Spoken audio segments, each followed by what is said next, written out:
Good morning friends, मैं GS भाई विपिन चौधरी। मैंने आपसे कमेंट्स किया था, मैं करंट अफेयर्स आपको पर डे कराऊंगा। आज 2 मई का करंट अफेयर्स मैं आपके सामने लेकर आया हूं। सभी लोग मेरा करंट अफेयर्स देखें। जो भी लोग मेरा करंट अफेयर्स देखते हैं अपना नोटबुक लेकर पर डे उसे नोटबुक में बुक करें, नोट करें सॉरी। तो आज मैं आपको करंट अफेयर्स 2 मई का करंट अफेयर्स कराऊंगा। करंट अफेयर्स से रोज के 10 से 12 क्वेश्चंस मैं कराता हूं और करंट अफेयर्स का बहुत ही महत्वपूर्ण रोल है हिंदी मीडियम वालों के लिए भी और इंग्लिश मीडियम वालों के लिए भी।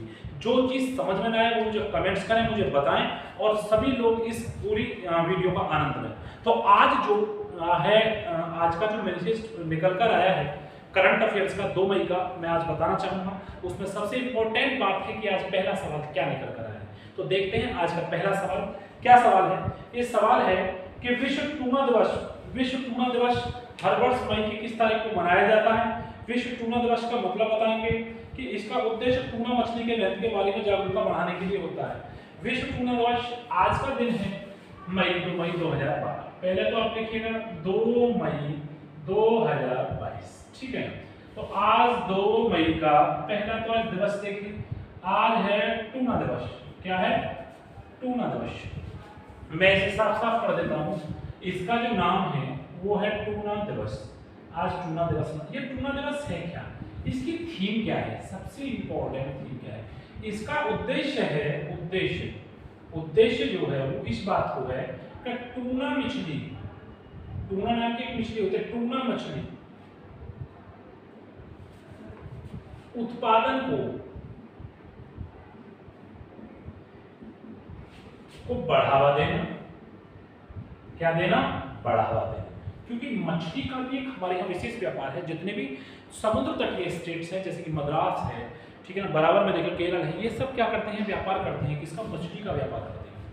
तो अगला जो पहला सवाल आज का ये निकल कर आता है। दूसरा जो सवाल निकल कर आता है उसे इंपॉर्टेंट देखेंगे क्या है कि निम्नलिखित में से किसने भारत के 34वें विदेश सचिव के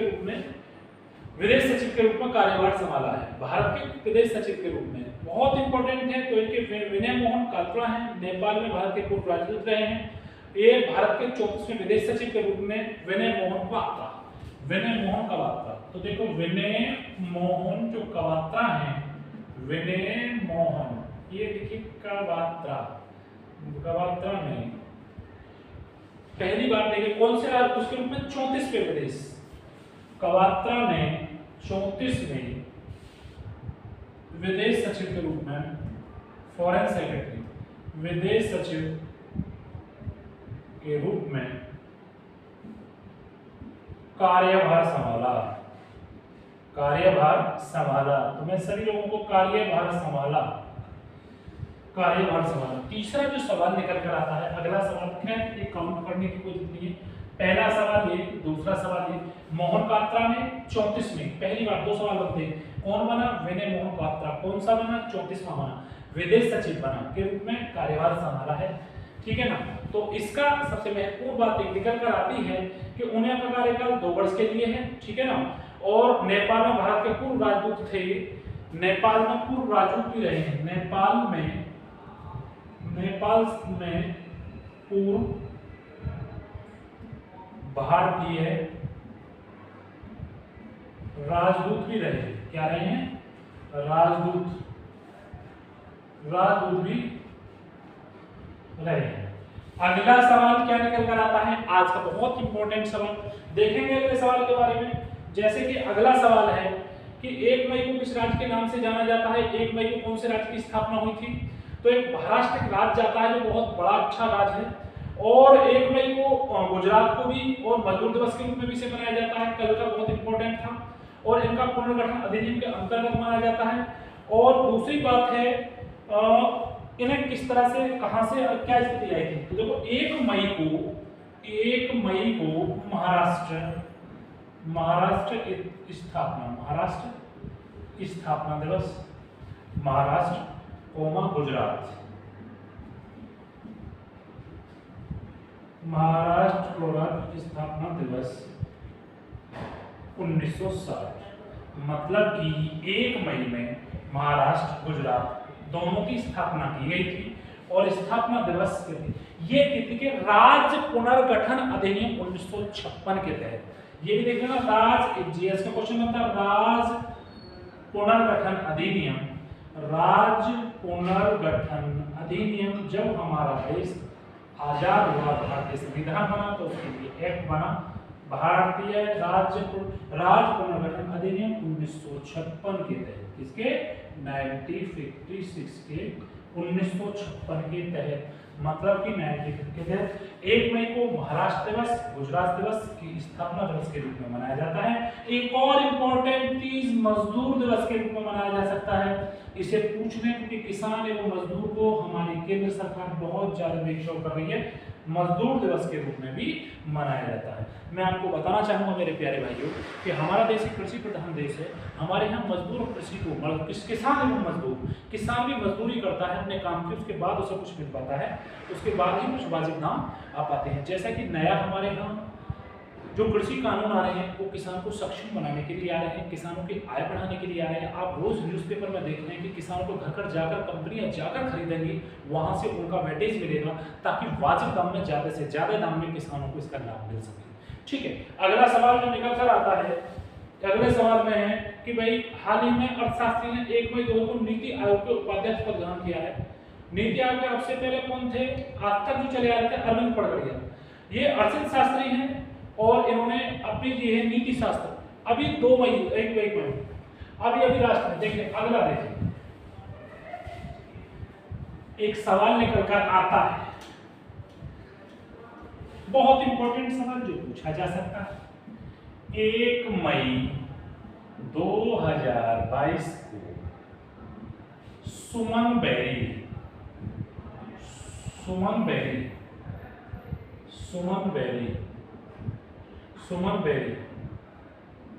को नीति आयोग का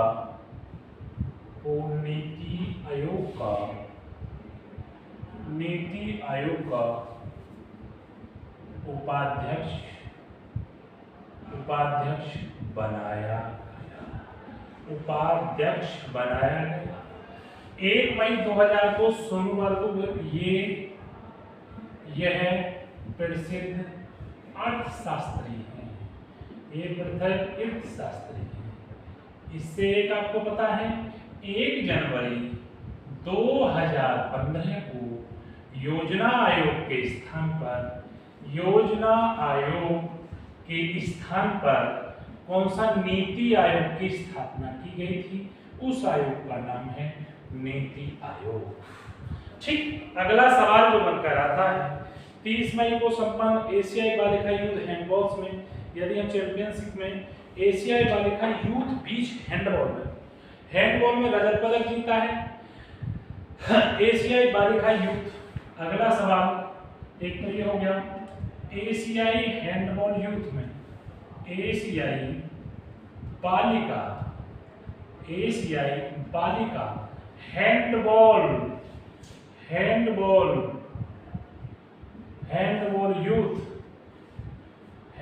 यूथ में भारत ने रजत पदक जीता। कौन सा जीता? रजत पदक जीता। ये बहुत इंपॉर्टेंट सवाल है, किसमें जीता? हैंडबॉल में। आगे देखेंगे ये नीति आयोग वाला क्लियर हो गया होगा आपका। अगला जो सवाल है, क्या सवाल निकल कर आता है, बहुत इंपॉर्टेंट, किस राज्य में शिक्षा बोर्ड ने सिख इतिहास की 3 किताबों पर लगाया प्रतिबंध? पंजाब स्कूल शिक्षा बोर्ड ने अब 3 पर प्रतिबंध लगाया है, इतिहास पर 3 पंजाबी 3 इतिहास पर 3 किताबों पर। शिक्षा बोर्ड ने सिख इतिहास की 3 किताबों, पंजाब शिक्षा बोर्ड ने पंजाब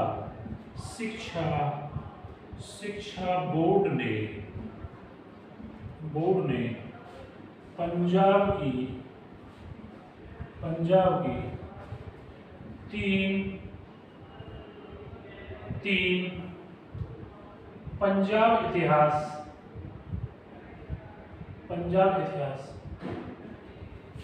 की किताब को हटाया है, को प्रतिबंधित कर दिया कि नहीं लगेगी, कोई जरूरत नहीं है, जो जरूरत की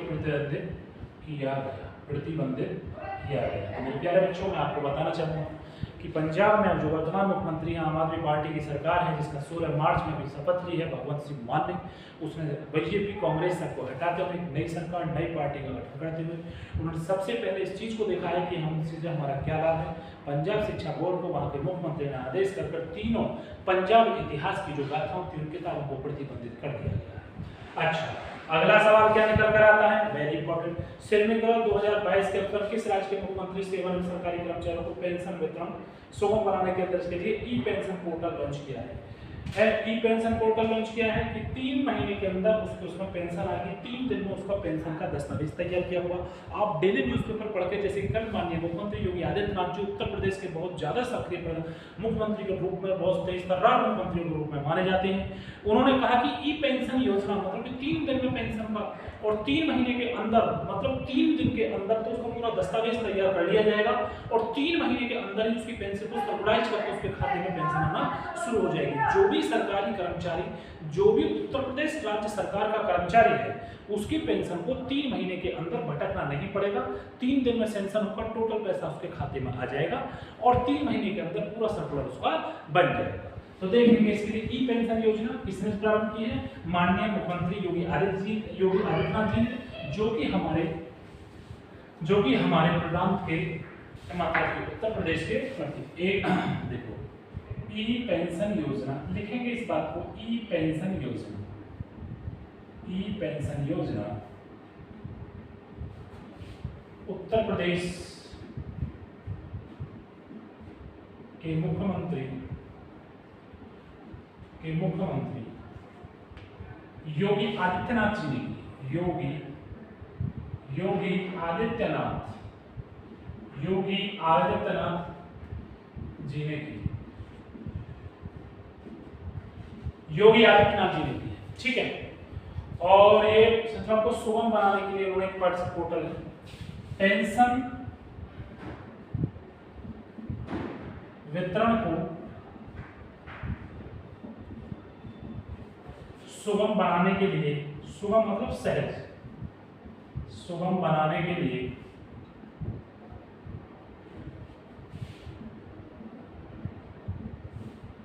पोर्टल को बनाया,